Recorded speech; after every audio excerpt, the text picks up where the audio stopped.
राजस्थान के बाड़मेर जिले में एक छोटे से गांव में एक गिरधर सिंह नाम का एक व्यक्ति रहता था। गिरधर सिंह बहुत गरीब परिवार से था। उसके पिताजी जो कुछ भी मजदूरी करके पैसा कमाते थे उसकी शराब पी लेते थे और गिरधर सिंह का बड़ा भाई दोनों पैरों से विकलांग था। घर की ऐसी स्थिति थी कि कभी रोटी मिल जाती तो कभी नहीं मिलती थी।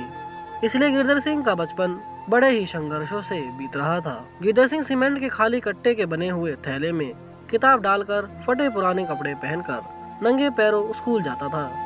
दोस्तों, राजस्थान की तपती हुई जमीन की रेत में गिरधर सिंह नंगे पैर जाता था, इसलिए पैरों में छाले पड़ जाते थे। दोस्तों, गिरधर सिंह की घर की आर्थिक व्यवस्था बहुत बुरी तरह से बिगड़ चुकी थी। जब वह 9वीं और 10वीं कक्षा में आया तो स्कूल से आकर आइसक्रीम बेचता था या सब्जी बेचता था, तब अपनी पढ़ाई का खर्चा चलाता था। दोस्तों, कुछ दिन बाद गिरधर के परिवार में सबसे पहले उसकी दादी ने आत्महत्या कर ली और उसके बाद उसके चाचा ने आत्महत्या कर ली और उसके बाद उसके दूसरे चाचा ने भी आत्महत्या कर ली। परिवारों में कई सालों तक शोक सा छा गया था, लेकिन इतनी भयंकर स्थितियों को झेलते हुए भी गिरधर सिंह का लक्ष्य डगमग नहीं हुआ। वह एक बहुत बड़ा सरकारी अफसर बनना चाहता था। दोस्तों, आप यह बात तो जानते होंगे कि जिस घर में 3-3 लोग सुसाइड कर ले तो पूरे घर की हालत कैसी हो जाती है। इसलिए गिरधर सिंह के घर में कई सालों तक निराश का माहौल बना रहा। अब तो गिरधर सिंह के पिताजी भी उससे कहने लगे कि तू पढ़ाई छोड़ दे और कुछ काम कर ले, जिससे कुछ पैसे की व्यवस्था हो जाए और घर का खर्चा भी चल सके। लेकिन गिरधर सिंह के मन में तो यह बात कूट कूट कर भरी थी कि मैं अच्छे से पढ़ाई करूंगा और एक बड़ा अधिकारी बनूंगा। उसके पिताजी उसको गाली भी बहुत देते थे, लेकिन उसका मन टस से मस नहीं होता था। गर्मियों की छुट्टी में जब सभी स्कूल के बच्चे अपनी अपनी नानी के या अन्य कहीं तीर्थ यात्रा पर जाते थे तो उन छुट्टियों में गिरधर सिंह एक कपड़े की फैक्ट्री में सुबह 7 बजे से रात 10 बजे तक बहुत काम करता था या किसी ढाबे पर खाना बनाता था। इतनी सारी मुसीबत का सामना करते हुए भी उसने कभी अपने मुकाम से हार नहीं मानी और आगे बढ़ता रहा। कुछ दिन बीत जाने के बाद उसका जो बड़ा भाई विकलांग था वह भी बीमार होने के कारण मर गया। अब तो गिरधर सिंह बहुत घबराया हुआ था। कह रहा था कि मुझे पूरी जिंदगी कपड़े की फैक्ट्री या ढाबे पर खाना ना बनाना पड़े और सोचने लगा कि मैं भी आत्महत्या कर लूं। अब मेरी जिंदगी में कुछ रहा ही नहीं।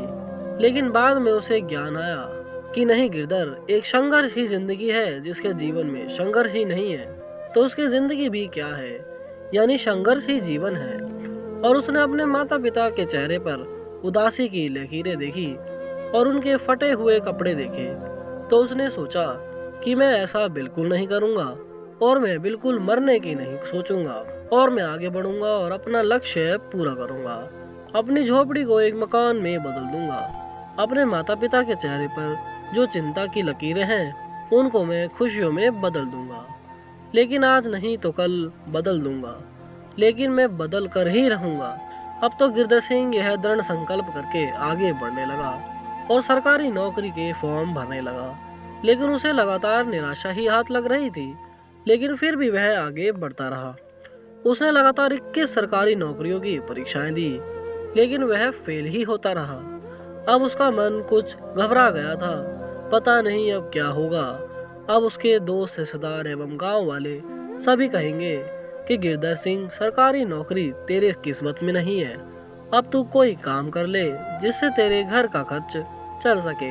ऐसा सुनकर उसके मन में एक ही ख्याल आता है कि रेलवे स्टेशन पर चाय बेचने वाले नरेंद्र मोदी एक प्रधानमंत्री बन सकते हैं। एक छप्पर वाले घर में रहने वाले श्यामनाथ गोविंद देश के राष्ट्रपति बन सकते हैं एवं अखबार के बंडल उठाने वाले अब्दुल कलाम एक राष्ट्रपति बन सकते हैं एवं जिनके माँ बाप का बचपन में कत्ल हो गया हो ऐसे मिल्खा सिंह जब देश के लिए कॉमनवेल्थ गेम में गोल्ड मेडल जीत सकते हैं तो मैं क्यों नहीं कर सकता।